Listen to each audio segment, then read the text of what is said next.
Hi friend, this is Waija and you're listening to Dream Brave. My hope is that this space will strengthen your faith, gird you with courage, and encourage you to take the risks worth taking to propel you into the very best that God has for your life. One of the hardest things we can ever cope with in our lives is loss.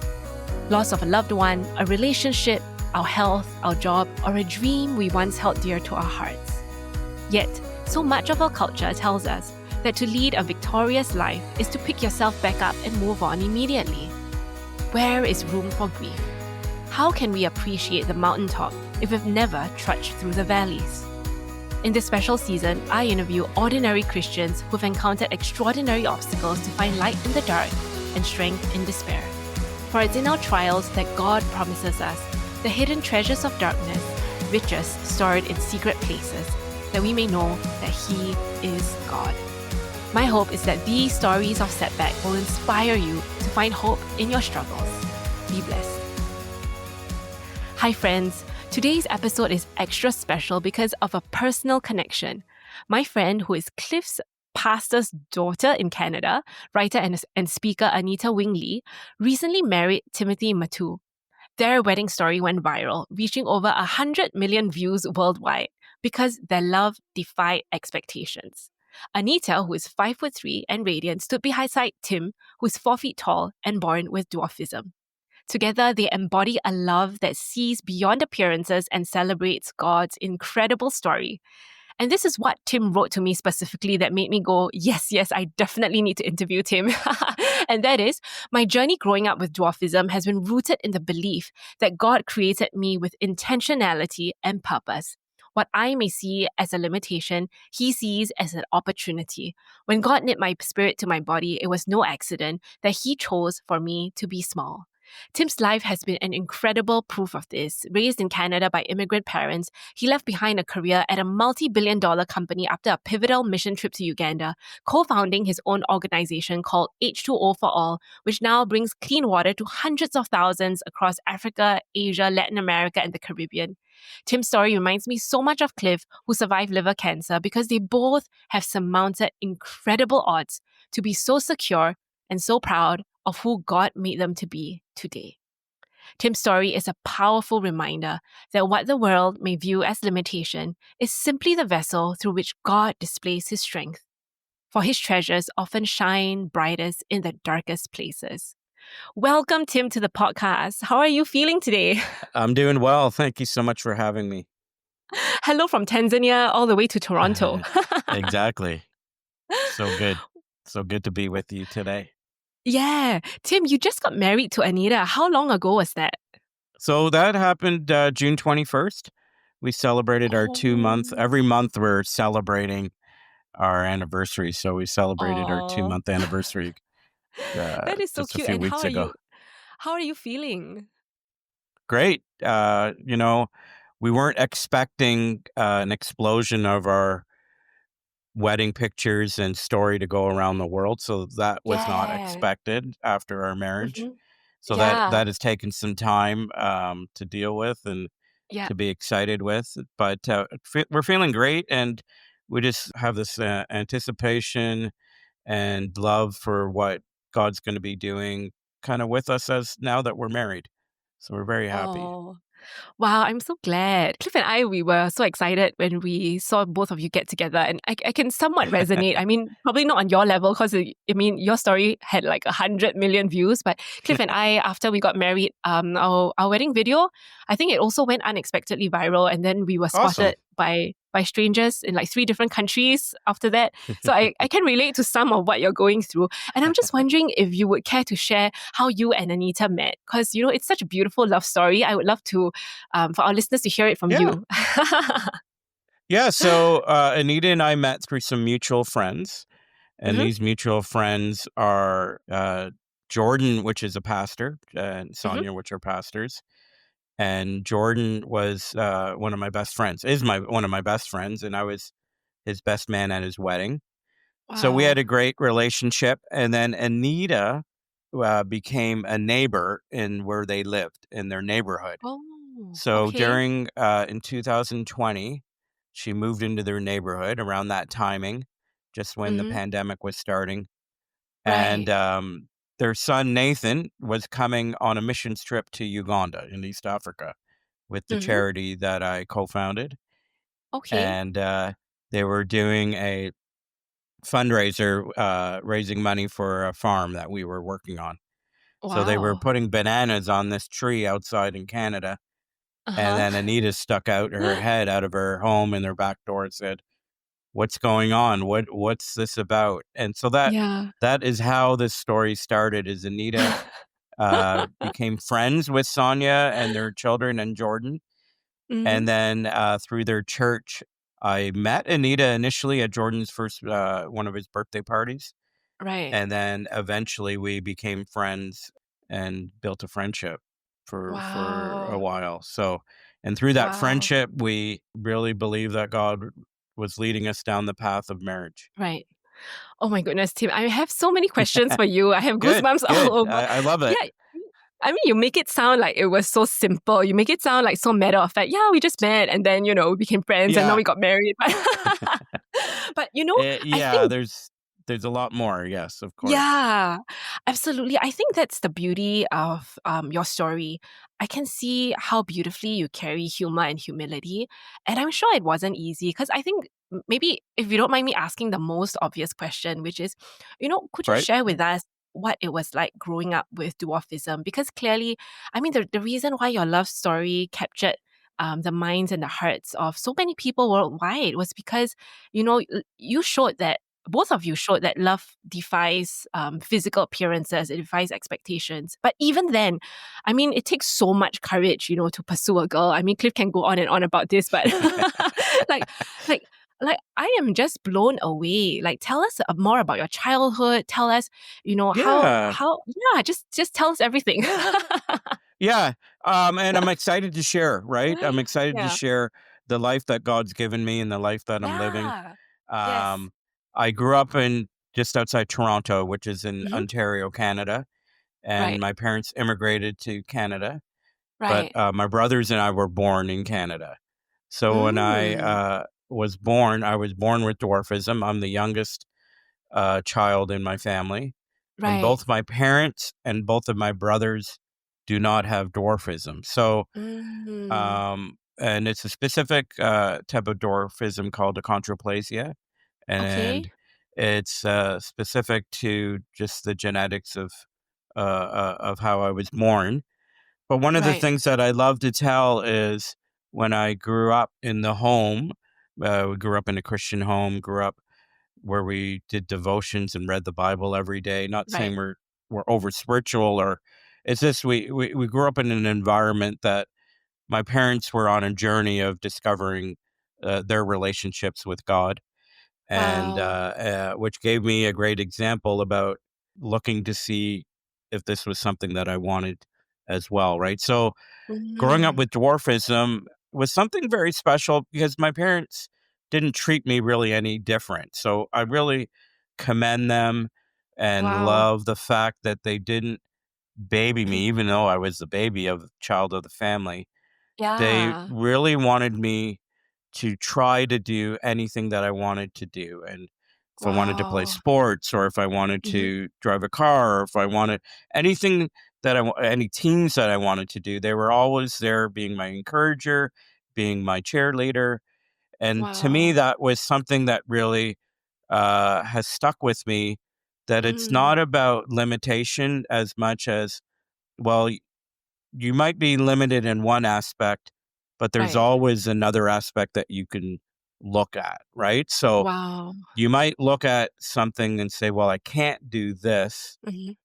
but I can do something else, right? So, Wow. and I think that perspective, and I'm an engineer here in Mhm. Canada, I'm a licensed Mhm. engineer, and you always are looking for different ways to solve issues. So life is a journey about things that come and go, that we experience, that Mm. we have to deal with.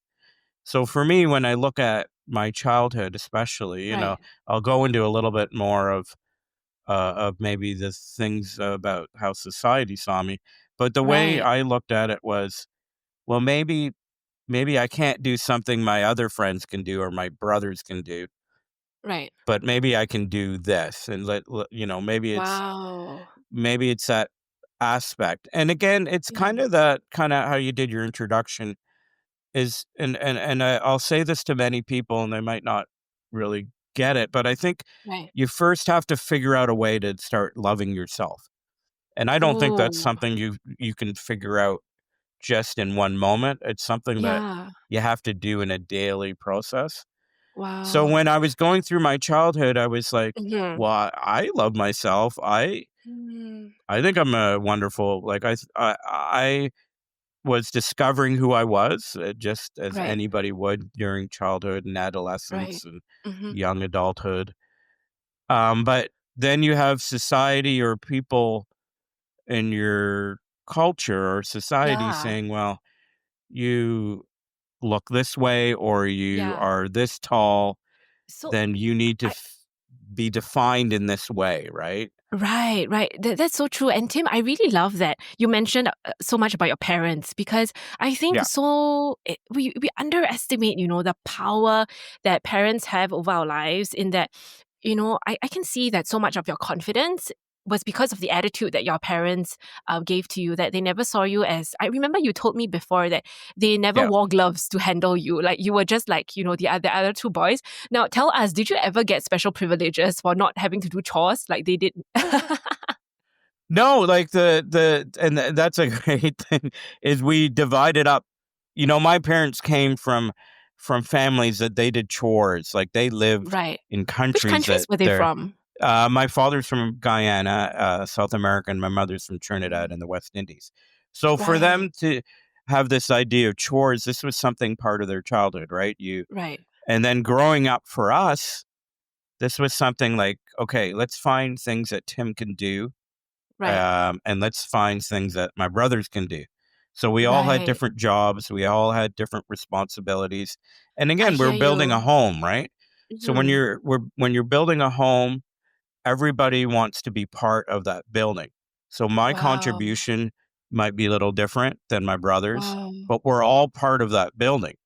So I I think giving me the identity and knowing that I'm part of that family of building, Yeah, I'm yeah. still contributing, even though I I might love that. contribute differently, right? So I love that that so is much. something I'll really compliment that way of thinking of my Yeah, parents is, yeah, sometimes, and again, we're talking about me with dwarfism. You might yeah. have a child that's shy, right? Anita talks Sure. about her childhood of being shy, or you might have a child that has a learning disability or can't Right. read, or Yeah, they don't have fine motor skills. I don't know, the ability to maybe write properly, yeah. right, with a pen. Mhm. Or So those things dyslexia or become autism. part, yes, those Yeah, things become part of defining a person, but then it's up yeah. to the environment that that person is in, Oh, which are your yeah, parents and your people that are yeah. around you, to say, well, yes, you might have a learning disability, or you might have Wow. dwarfism, or you might Mm, have, as you said, dyslexia, which I have right. friends that have it. Yeah. Mhm. But let's look at not what you can't do, or let's look at what I would say mechanisms that help you deal with what you need to do to get on with life. And I think that's kind of what we are looking at from when I was growing up. Yeah, I love what you just shared because, I have so many friends who are around my age who actually are raising Okay. kids now that they are Yeah. discovering to have like, ADHD or some form Yeah. of autism or some form Right. of like dyslexia. And, in Singapore, and I assume also where, Anita's heritage from, which I assume is from Hong Kong, in a lot of That's correct. Asian Yeah. countries, like, Yeah. studies and academia are just so important. And there's always a saying, or that's what people say back home, that it's so sad that the education system actually puts the spotlight on your weakness. If you're bad at math, even if you're good at other subjects, sometimes it's the system that penalizes you for being poor in math, and then it drags your so-called your total score down or something. But what you're saying is the opposite. And I love that because you're saying don't let what your weakness is hold you back, but instead look for mechanisms of possibility. And I think that is so, so powerful. The other thing that I found so powerful about what you shared is, your parents' contribution. And I think that's speaking to many of us, even right now, who are parents of young children or older children, in that sometimes I think it's easy to be depressed, to look at our child, like Sarah Faith, my firstborn. She had severe Okay. eczema in her first like Oh, wow. 2 years of life, and it was Right. just it came to a point where it was like untreatable. Like we used Yeah. everything, and it just nothing was working, and I'm just thinking to myself, how many other parents out there feel that they have disadvantaged their kids, whether it's through genetics or through the environment. But what you are saying is that your parents treated you with such a different attitude that your entire life, your heart, your mind was shifted. So I hope this speaks to parents out there that, the way that you parent your child can make such a drastic difference. Because look at Tim's life. Tim, you clearly have like no, I would say, I mean, everybody does have hang-ups, but I would say that clearly at this point in time, like you grew up with very few hang-ups. And I want to be real as well. Like, was there a part of your childhood or youth where you struggled with your identity or self-worth? Is there a particular incident or two which you felt was really scarring at the time and really took you intentionality to overcome? Well, yeah, I would equate it to absolutely yes, right? Like Hmm. part of my identity is who God's created me, right? So Yeah. getting to that point of acceptance and loving yourself and going Yeah. through that journey is a journey, Mm. and I'm still on that journey, Oh. right? Mm. So I think the reminder of me and my physicality as I was growing up was something that was always challenging, right? It's something that, Mm. well, I can't play basketball or I can't do this or I can't do that. And sometimes, when you talked about education, because I think education for me, and I do a lot of work around the world, and my Mhm. parents are immigrant parents. So they wanted education was very important, right? So Yes. education kind of puts everyone in the same box, right? Mhm. So if you're taking the same tests as everybody, you're reading the same textbooks, you're doing the same type of learning, and everyone's in that same box. And I think Mhm. society and culture needs to say, well, we don't all need to be in that same box. And I know it's Wow. easier in an education system. What we need to do is say, let's look at everyone as an individual in their uniqueness and what Mhm. they have to give, and then with that approach, then you'll have better ability to have people kind of understand what their value is, right? So Mhm. if you kind of look at people in society and say, well, these are the things that you can contribute, just like my home. My parents Right. didn't have me doing chores that were Right. things I couldn't do, right? They had me Mhm. doing things that I can still contribute to my home with things that I can do. And that's the same Right. thing I'd say about society. So going back to this question, were there specific things that bothered me or I can remember? I would Yeah. say sometimes, like I think the greatest thing, and we'll unpack this love story with Anita. The greatest thing that I tell people is get to know me, right? If you Yeah. don't want to get to Wow. know me, then how can you Yeah. judge me? And if you judge me, then I'm like, well, you're looking at me from your lens without getting to know me. So without Wow. getting to know somebody, and I'll challenge everybody, it might be somebody like myself who has dwarfism, right? Or it might be somebody that has another evident issue, could be internal or external. But when you Mhm. don't get to know them, then Right. you become something that is more judgmental. So growing up, Oh. going back to your question, is people Mhm. that didn't get to know me either would make fun of me sometimes or they would assume, well, Tim's not going to try because he doesn't, they're going to assume that I'm not willing to try sometimes. And I'm like, Right. well, you haven't even asked me, right? So, Wow. sometimes as an adolescent, you're like, well, why didn't you give me the opportunity, right? Why didn't you Right. give me the Right. opportunity to fail? So Wow. part of my upbringing and part of my life was saying, well, we all need to know where failure happens and we need to fail. We need to come to the point that, yeah, when I try to shoot a basketball in a hoop, I have to figure that out, how I am going to do it. But if you look at me Wow. and say, well, Tim, in the world, most basketball players are 6'7", 6'8", or whatever that may be, you're 4 feet tall, you can't Mm. do it, then that perspective is very different. You're not giving me the opportunity of figuring out how I can do it.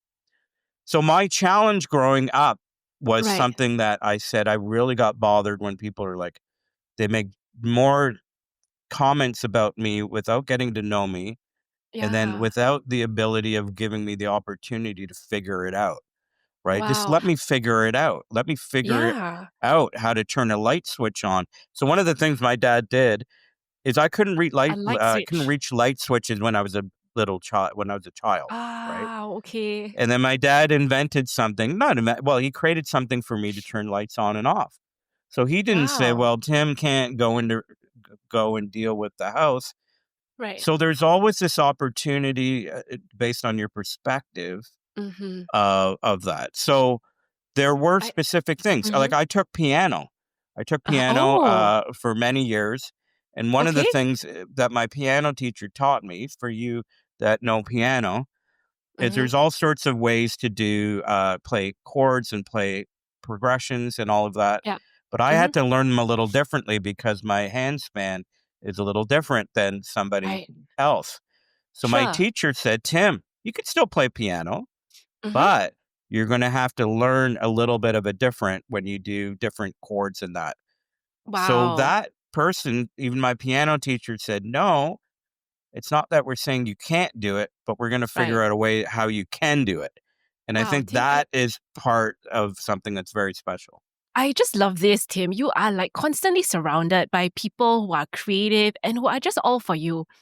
Yeah. They think of possibilities, and I think that's how your childhood was shaped. Like you are just so filled with possibility, and now I'm not surprised at all that you started a charity called H2O for All, solving like Yeah, the world's like hardest problem, which is like how to get clean water to like the hardest places, right? Because you are constantly thinking, and I think this is the power of possibility that these people that's believed in correct. you, and therefore you believed in yourself. I also want to give our audience That some is correct. context because you mentioned that I love this very powerful phrase that you said, which was get to know me. I think that takes so much audacity and almost a bit of schutzpah to say, like, hey, get to know me. Because recently, um, I have been trolled online. As our social Oh, media okay. following grows, that becomes like an inevitable thing. People started saying things like, that because of Cliff's condition, that I was kind of Mm, endangering him by living in Africa and things like that, and kind of not taking into consideration that he is a man with a mind of his own, that he's an adult, just yeah, like you, right? They assume that that's just because you correct. have a chronic condition that you don't have a mind of your own. That's And correct. I Yeah. I love what you said when you said get to know me, because a friend challenged me and said, Waija, why don't you like a good way to deal with critics is just to have this mindset to say, you don't know me. You have not known me. And I remember watching yours and Anita's Instagram, and I Okay. remember being very angry for both of you when you showed maybe Right. Anita showed some of the criticisms that people were posting. You clearly had such a wow love story. It was like 100 million views. Clearly it had touched the lives and hearts of so many people around the world. And yet there were these online warriors saying things like, oh, Anita is a gold digger. Clearly, Yeah. Tim must be very rich for her to want to marry a man like that. And I'm like, these Right. people are crazy. And the first thing I thought of was, wait till they get to know both of you. And sure enough, I'm so happy to hear you say this, that, I almost want to say it's like a tagline, get to know me. It honestly, and it's something that challenges me, and I'm Mhm. challenging the people that are listening and watching, is that Yeah. our society doesn't necessarily teach us to get to know somebody. Like we say hi to somebody, goodbye to Right. somebody, but do we really want to take that extra Mm. step to say, hey, how you doing? Are we looking for someone to Wow. say, well, I'm not having a good day? Or are you willing to Right. say, can we go out for a coffee or something? So, you know, Mm. that get to know me thing has been part of my whole life. Is once you Right. get to know me, Yeah. once you get to go beyond what the society or culture might think, Yeah. then you understand, right? You understand the dynamics and the beauty of who I am and the beauty Yeah. of how God created me. So Yes. I think those are things that we need to continue to teach and to continue Mm-hmm. to lead, right? One Mm. thing is to say it, but it's something that I want to be known for getting to know people, right? Not only them Wow. getting to know me. When I go into villages across the world, I sit down with people, especially women, Yeah. right? So women in these villages are probably the lowest on the societal totem pole or the societal Right. structure, right? I hear you. But Mhm. those are the people that I like sitting down with because people aren't talking to them, right? Wow. So I think Like we Jesus need to did. make decisions around those aspects to say, even if you have a child, so let's just use an example of a child, going back to Right. childhood and parents. If my Okay. parents would take me everywhere, my parents would want me to meet people. My parents would want Mm. me to talk to people. My parents would want me to not be stuck in a room because they wanted me to be able to build friendships and Right. relationships and those Mhm. things. So it's important that we don't put too many safeguards around the things that we might want to be overprotective, and we let Mm. people figure it out. And that's one thing I would say is we need to let Wow. people figure it out. Just like your husband, right? You're Ooh. going to Yeah. figure it out. When I started to Wow. travel around the world, and again, why Yeah. start a charity to help people with water, right? Why do Yeah. that? Because that the world needs to like do that for somebody. But I had to figure out Wow. most of my approach with that. So my Right. encouragement to people is encourage people in who they are becoming or who they are, right? We're Yeah. always developing, and Yeah. encourage them. Maybe they're shy, maybe they don't have a lot of self-esteem, right? Maybe they're like, Right. look at me, they make fun of me, or look at Yeah. me, I don't have blue eyes, blonde hair, or I don't look Mhm. like the people in the movies or that. Right. But encourage them to say, well, let's be thankful for what you are and who you're becoming, right? And I Yeah. think I do a lot of mentoring of children, young people, and young Mhm. adults. And I think the Mhm. biggest thing with them is to let them begin to figure themselves out and not let Wow. society define who they are. And when Yeah. you I give I love people this that tagline. opportunity, that, right? Yeah. Yeah. I love that tagline. It's like, I mean, one thing that you taught us today was, get to know me. It's kind of that audacity that you have to be confident enough to say that. The second thing was, let Yeah. let people figure it out. Even let yourself figure it out. But Tim, there's one thing I remember in the previous Okay. conversation we had, which I really Yeah. want you to tell us a little bit more about. Is we recognize that while externally you're considered different, there's a very Yeah. strong kind of visual cue, but when Yes. it comes to many of us who are walking around, so many of us are walking deficits. We are walking around with traumas of the past, with parents who have emotionally neglected us or might have abused us. And I remember you sharing with me before, saying that actually everybody is walking around with some sort of a deficit. It's just that yours can be seen externally and it is height. That's However, correct. Yeah. many all of us are walking around with some sort of hurt, some sort of pain.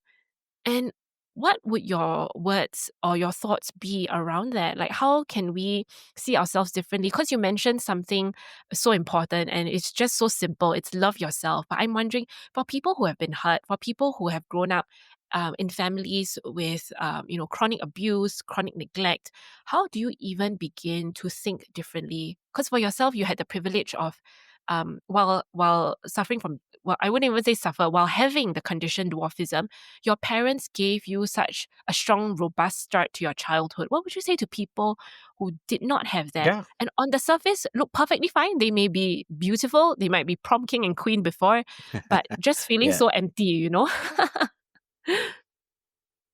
Like my encouragement to them is not, you know, there's a lot of people with a lot of different things that they carry, right? And Yeah. you mentioned a few of them, and Mm. it's figuring out how to deal with those things that you carry, right? Mm. And I'm never going to negate and say, well, just ignore them or don't accept them.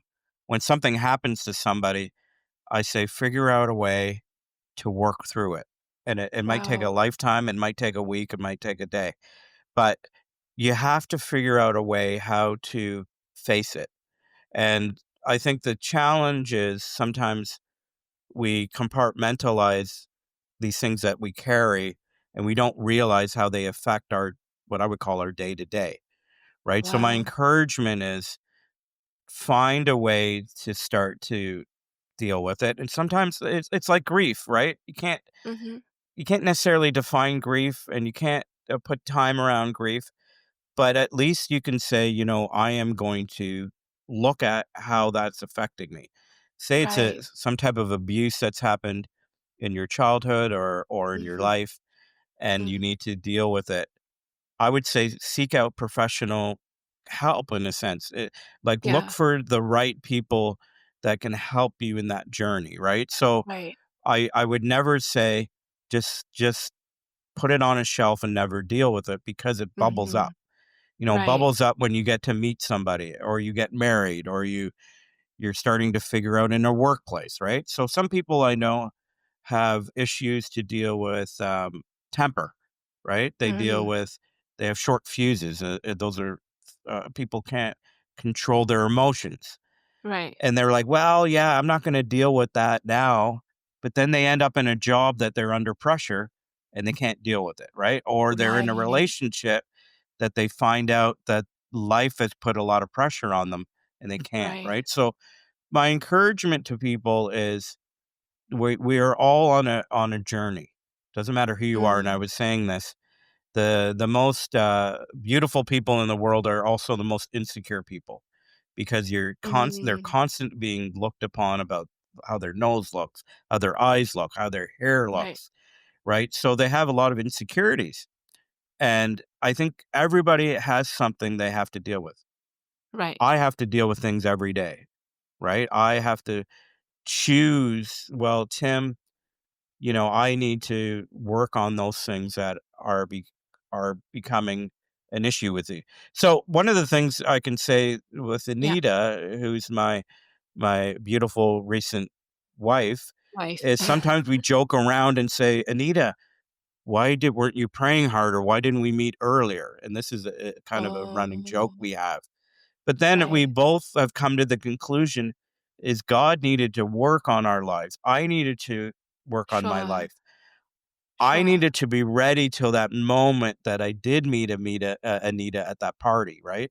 Mhm. So that when Yeah. I was there at that moment, I dealt with some of the things in my life, right? Yeah. If I Yeah. didn't deal with some of those things in my life, I would have really no confidence to say, here's a beautiful person that God's brought in my life. Yes. And I am just like, I don't know what to say. I don't know what to do. Not saying I didn't do Yes. that, but I think the journey is, let's try to identify some of those things. Mhm. They're not easy, especially abuse or some things. They're Yeah. full of hurt, Yeah. but try to identify them and find the people that can help you work through them, right? And that's my I advice. I love what you said about find the right people because I noticed that in your story, repeatedly you talk about several positive people in your life. And I remember reading that you and Anita had actually reached out to, is it Nick Vujicic and his wife?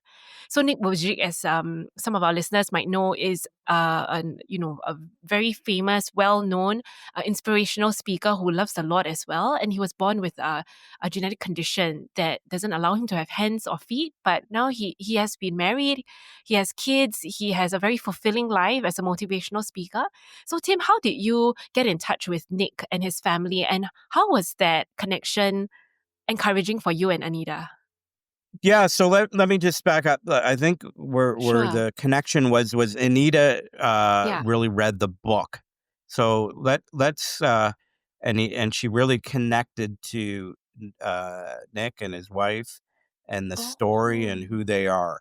So we never right. physically talked to them, but let me just Ah, tell you a little bit of the story of my sure. relationship with Anita, so people don't think it's just Cinderella and everything was golden, right? I think one of the things that when Anita and I were becoming friends Mm-hmm. and unpacking this idea that we could be more than friends, right? So first you Right. start with friends, and then is there something more romantically, and not only romantically, is it something that we want to see long term, right? Right. one of the things that Anita wrestled with was me, was what I look like. Like in a lot of life, it's figuring out, can this person be my spouse or be my best friend or be that person that would want in my life. So one of Yeah. the things I do, and I'm not saying I probably have learned this in my life, is you let people take time. You don't rush Mm, people, and I probably made mistakes where I have rushed people in the past. But at this mm. point in my life, I was like, I just want Anita to get to know me as a friend. So in our Wow. culture in Canada, and I don't know about other parts of the world, when you meet a beautiful person at a party, the first thing Yeah. you do is, well, let's go on a date, right? And then you go on Uh-huh. the first date, and then all of a sudden you're like, well, let's go on the second date. Then all of Mhm. a sudden you're like, well, let's go on the third date. And then you're pushing things along a bit too quickly in my mind. With Anita and I, we never went on a date till after we were dating. So my approach was, let's let this process of friendship let each other figure out what the issues are and what we need to deal with. So I Wow. also had things I need to deal with, right? With Yeah. Anita. But her thing is she needs to figure out and pray and work through those things, not only with me, but with herself. It's to Yeah. say, is this the person she wants to not only be friends with, date, but also end up marrying? And I Wow. think this idea of what Nick did and his book did is give her the encouragement, give her the ability to process what those things that she was dealing with, right? Wow. Maybe insecurity or what society would say, not only in front with doors open, but what about Yeah. how it works with when the doors are closed between a husband and wife, right? How's that going to work Right. with a gentleman like Tim, right? Right. So I think, that idea that of her journey is figuring out that for herself. The last thing Wow. you wanna do, again, in a romantic relationship, is force somebody to say, "Yeah, do you like me? I think so." And then next week, "Yeah, do you like me? Kind of." Okay. And then the next week, "Do you like me?" And then she says, "Yeah." And then, it's kind of like being pushed along Yeah. in a relationship, and I think sometimes we Mm. push things along where people aren't even figuring it out, and then they get in the Sure. relationship and they're like, well, I didn't even have time to figure this out. So with Wow. me, I was like, let's just take our time. Yeah. And I've really felt calm. So in the story, in our love story, while this process was going on, Mhm. my dad is not alive anymore. So he passed away. And I went to his gravesite, not saying that I was looking to hear from him, but Right, I right. like to go to this cemetery because if you ever want to hear and find peace and hear from God, you go to the most solemn place. So I went to this Right. place, Mhm. and it was a quiet place, and I was the only person in this massive cemetery, and I sat on this bench, and I was like, "God, what am I doing? What am I doing? You brought this beautiful person into my life. What am I Right. doing?" Right? So, And and Anita really is beautiful. She is stunning. yeah, she's stunning, right? So it Yeah, was she really is. taking that time for me to also figure out what I was doing. Because on one Sure. side, society says men. And again, this is the conversation that's gone viral, right? Mhm. Yeah, this is a conversation about money. Tim has money, he can buy Anita. Tim has influence, he can just buy this woman. And this is the way society Mm. works. It's not about Wow. love, it's about buying. It's about Wow. possession, right? Mm. So what's our story here with letting Anita figure it out with this whole thing about Nick is when you let Right. people figure things out. Again, getting to know me, figure Yeah. it out. Is Tim this person that society is making him think he is, like making him think that you think he is, right? Right. Or is he somebody that's really fun and cool and you want to be around and you don't even think of anything when you're around that. So Right. why I say what the book Nick did and what Nick Vujicic did and his wife, it gave time for Anita to figure it out. It gave time for Right. Anita to get to know me and get to take her time to do that. And that's my encouragement. is and Anita did that. I didn't do that. Yeah. So Anita said, I need to find a way to figure this out. I love how patient you are. I think Cliff did the same for me as well when, he had a liver Yeah. crisis and, now he confesses he was so scared. Like when I went offline, I didn't contact him for a few days. He was so Yeah. scared that was the end. And previously he had a previous rejection before. He was dating a girl and they really liked each other. And then the girl's parents found out that he had this condition and then Mm. it was silence and then she decided to break it off. So it was very heartbreaking for him to be in that situation again. I guess my question is what gave you the confidence to even pursue Anita? Because, pursuing is a very intentional and also very all-consuming kind of process, right? Like, did you ever feel like, there's so many other taller, more handsome, candidates out there, smarter men, why would she pick me? Did you ever have these kinds of like thoughts? Because it's so funny after I'm I laughing decided, because, of yeah, course, that's the yeah, human. We're human, right? So yeah. for me So how to did you say overcome this or that? anyone to It's say huge. differently, I would say Yeah. that's not true. We are Mm, human and we all look at ourselves and we all think we're, this idea of imposter syndrome or who am yeah, I to be in this moment, right? Who am I yeah, to be in this place that I'm becoming friends with not only externally beautiful Anita, but also right. internally incredible person, right? So, Yeah, yes, I sat there many times. Even now, I'm like, I'm pinching myself. Is this real, right? So, yeah. yes, it's looking at yourself, and again, in society, and the idea of love is, and this is why I believe it's gone around the world. You don't have to be rich. You don't have to be poor. Like, there's so many things about the idea of love and the journey of love that supersedes everything. It supersedes Wow. politics, supersedes your Mm, social economic background, it mm, supersedes education.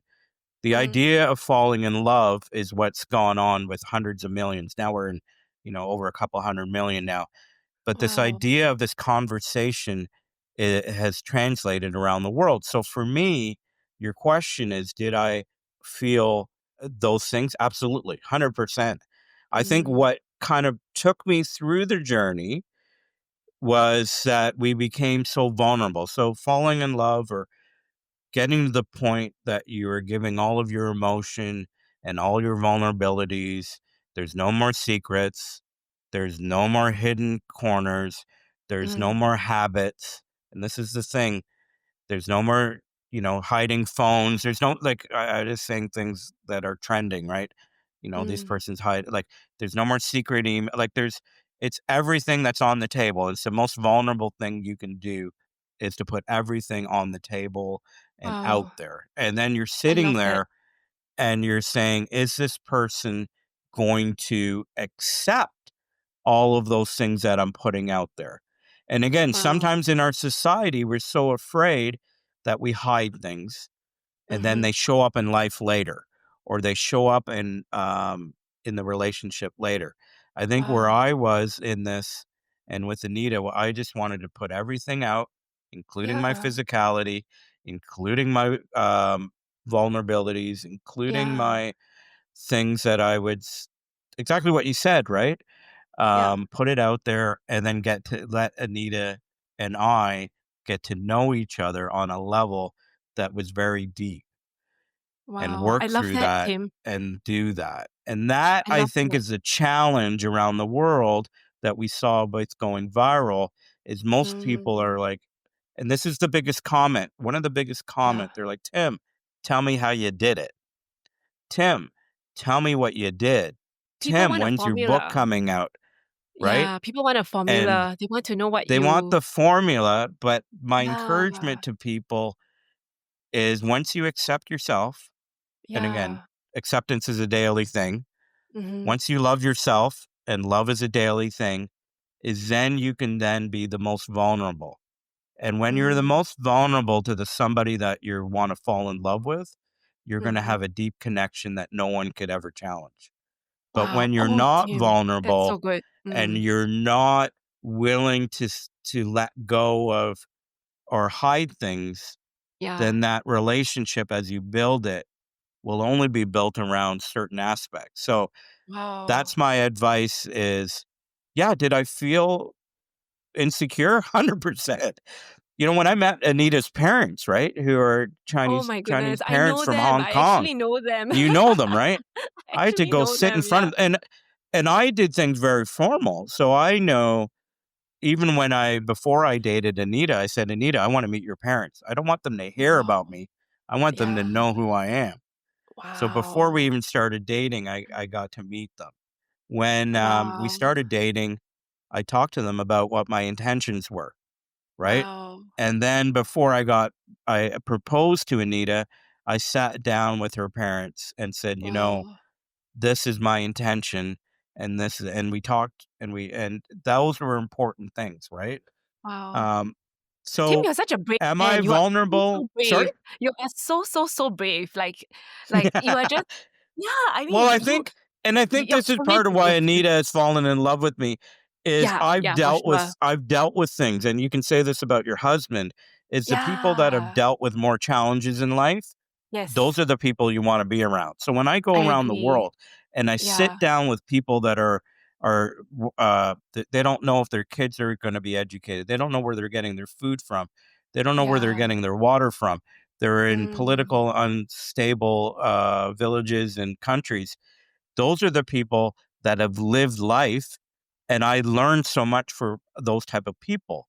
So for a wow. person like me that's lived life, what I would say had more challenges, had to do Right. things harder, had to work, everything that has happened in my life I've worked hard for, then Yeah. people are like, this person has deeper meaning and deeper character and has deeper roots, right? Yes.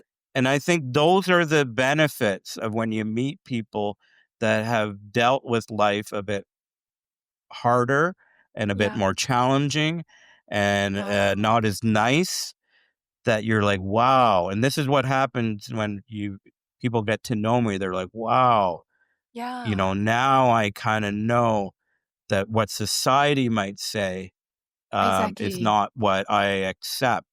And It's I so think this is true. my journey, right? So that's my thing. Yeah. Thank you for Um, sharing yeah, that with me, Tim, because I remember like a few weeks ago when we first spoke to each yeah, other, I yeah. remember like within the first few minutes, you were just talking about, how everybody has different kinds of deficits. Some are seen, some are under. You had me in tears in minutes already. Oh, sorry. And Yeah, sorry. I said, I said, Tim reminds me so much of you. I said, he has so much incredible strength and just this. I told him, I said, you just have this incredible resilience, just like the way Cliff sees himself. Like he never saw his Mm, childhood as being less than. He always told me that, he had his 11th birthday in the hospital post liver transplant and it was the mm. best birthday he had. He always talks about all Wow. the highlights of that day, his video gaming and the cake and the jelly and all those memories that he had. So I think that's the similarity I see between both of you, that you're both so willing to be so real, not hiding the difficulties that you meet, but also being so, so tremendously vulnerable, not only with yourself, but with people around you. So thank you for being such an inspiration. Tim, I want to ask this question, even as we close, but I'm just really curious. At any one point in your life, did you ever ask God to like make you tall or like to heal you? Because I know you have such a strong message of acceptance, of self-love, self-acceptance. But was there any point in time you told the Lord, like, Lord, you can do anything. Can you like make me tall? Or something like that? Can you heal Oh, no, me? 100%. Like when I was growing up, I was always praying Yeah. for the miracle would be that I would wake up in my bed and be tall, right? Or that Wow. miracle, they would find the cure might not be the right word, but find a way Right. for my body to start growing, right? Right. So Right. yeah, of course, right? Those are natural things. And Yeah. as I went through life, I was just wanting to accept kind of I wouldn't say the cards, right? But accept what Right. I believe, as you quoted me, you know, Mm-hmm. uh, God, we have to believe that there's something greater than us in this world, right?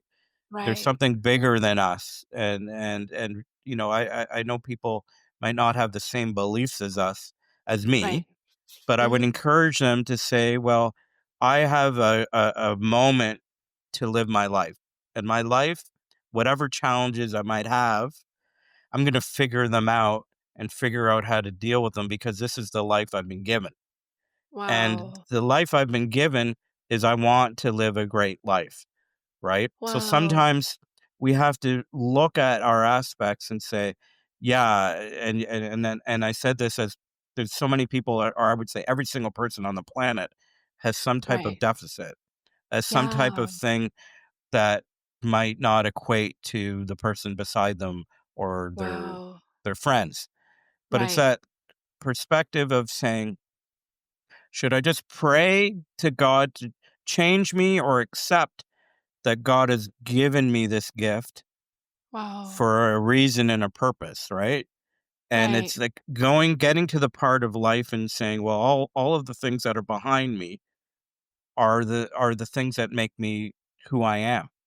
So Right. I say Wow. this to Anita and I say this to people who is don't look at your past as terrible, even though there might be terrible things that have happened.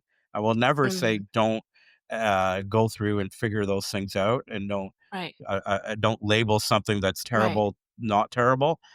But Right. it's also looking at saying, well, those things that you went through Yeah. are only going to make you better for the journey Wow. ahead, right? And Wow. that's how I look at my life is saying all of the things that challenges that I have and had give me the perspective of what I want to do. So I Wow. remember when I started public speaking, like standing in front of thousands of people. Some people have Yeah. a hard time standing in front of a couple people because of Yeah. insecurity. I Yeah. stand on stages in front of thousands of people, or I stand in front of people, and you could get caught up in saying, "Well, they're looking at me. They're in their mind. They're just laughing at me." But it's also Right. saying, you know what? I have an opportunity that I've been given to stand in front of these people and do this. So Wow. my I love that. encouragement is, Yeah. yes. Did I pray? Anita and I wish Anita was on here too, but Anita and Yeah. I have this joke as well. I said, Yeah. Anita, would you have married me and dated me if I was 6 feet tall? And she said, absolutely not. And I said, why, Anita? She says, because your heart would be different, your generosity Wow. would be different, your character Wow. would be different, your whole Wow. life of who you are would not be the Mhm. person that I've fallen in love with. She didn't fall in Wow. love with my body. She fell in love with who I was. And it, it's all, it's almost going to get me Wow. teared up, but that's the truth Wow. yeah, I said to Anita when we were going through our journey, what if I just Wow. was blonde hair, blue eyes? Mm. Would you have dated me? She's like, "No. Mhm. I Wow. only have fallen in love with you because of you." And I think Wow. that's what people need to take away Yeah. is it's you. Wow. You know, think about Wow. yourself and go through that journey Yes. that of discovering yourself, discovering Yeah. those things that are Absolutely. inside of you that can make your journey even better, right? Wow. And Thank you same so thing, it's much, like Tim. playing the piano, right? Yeah. Like Yeah. people are like, how can that guy with his small hands play the piano? But it's Yeah. not that. It's like, yes, I can play the piano because I can Yeah. figure out a way to do that in a way. So that's Wow. my encouragement to everybody Thank you so is, much, Tim. yeah, is to do that. I love that. I love that. I resonate so much to what you just shared. And I think it's just such a beautiful way to close our conversation because I love what Anita said that if you had gone through a different life path, that she wouldn't have Yeah, fallen in love with you. And it's really funny yeah, because the one thing that people told me not to marry Cliff for was his transplant and all the complications that would come with it. And it's so funny. I think when I go back to Canada, I really have to sit down and give Anita a good hug and have a coffee or something because she'd love I it. mean, Yeah, yeah, because I tell people, I said it's really because he has been through the cancer and the transplant and the Iron Man that makes me fall in love with him. So, the complications that come with it are, it's part of the package. And it's also that's correct. why I fell in love with him. It's just his tenacity, the perseverance, the resilience, right? And so That's correct. Yeah. truly, I feel so encouraged, so inspired, and so honored to witness, the love story between both of you. Thank you for just being such a witness to the world, and thank you for just being such a testimony of what God can do, even through what the world sees as deficit. So thank you so much, Tim, for coming on to the podcast. I'm so grateful. Thank you for having me. It's been a wonderful time. Thank you. Oh, thank you, Tim.